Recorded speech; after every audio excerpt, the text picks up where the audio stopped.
For those who daily promote diversity, I would call upon them to respect diversity of opinion, which is the single most important form of diversity in a free and democratic society.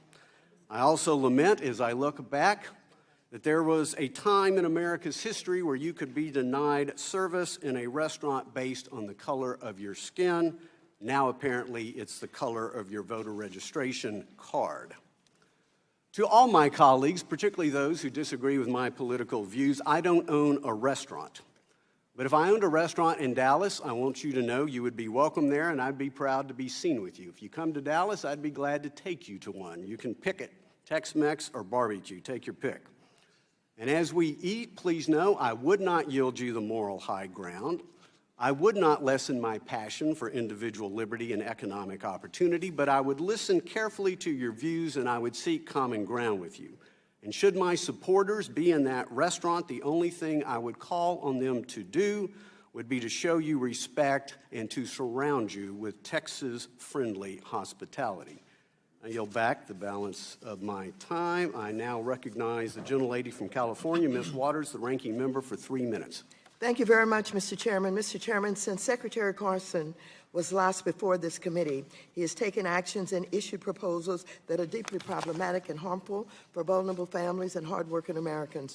He has released an outrageous plan that will triple rents for the lowest income households and put 1.7 million Americans at risk of eviction and homelessness. He's also embraced steep budget cuts to important programs. The Trump administration's latest budget request to Congress would cut HUD's budget by 24% compared to current levels and would eliminate the Community Development Block Grant and the Home Investment Partnerships Program. I'm also very concerned about the actions Secretary Carson has taken to undermine fair housing in this country. Secretary Carson has stopped the implementation of HUD's affirmatively furthering fair housing rule, which requires that federal agencies and recipients of federal housing funds take proactive steps to affirmatively further fair housing.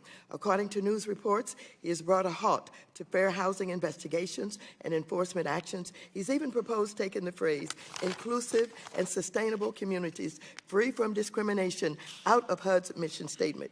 To address these harmful actions, I've introduced legislation to restore the fair housing protections that Secretary Carson and the Trump administration have eliminated. H.R. 6220, the Restoring Fair Housing Protections Eliminated by HUD Act of 2018, responds directly to each action that Secretary Carson has taken to undermine fair housing.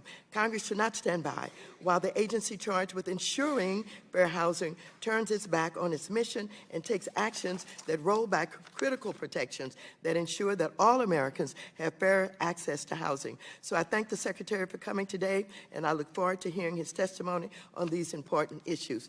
And as to the Chairman's comments about civility and about what he would do if he owned a restaurant, let me just say that I think every reasonable person have concluded that the President of the United States of America has advocated violence, he has been divisive, and he has been the one that has caused what we see happening today, where people are trying to push back on his policies and where people are trying to have peaceful protests instead of violence, but he continues to call names and he continues to challenge people in very violent ways. I'll quote to you some of his sayings.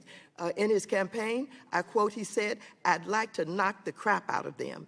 Further, he said, "You know what they used to do to guys like that? When they were in a place like this, they'd be carried out on a stretcher, folks."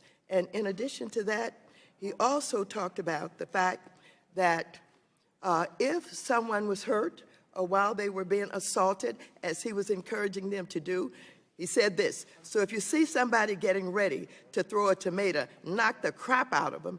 And would you? Seriously?" Trump said, "Okay, just knock the hell out. I promise I will pay for the legal fees. I promise, I promise." So, Mr. Chairman, if you want to talk about civility, you start with the President of the United States and you implore him not to continue to promote violence, not to continue to promote divisiveness, and then I think he would be a better example and people would follow a better example rather than get trapped into what he's advocating, which is pure violence. I yield back the balance of my time.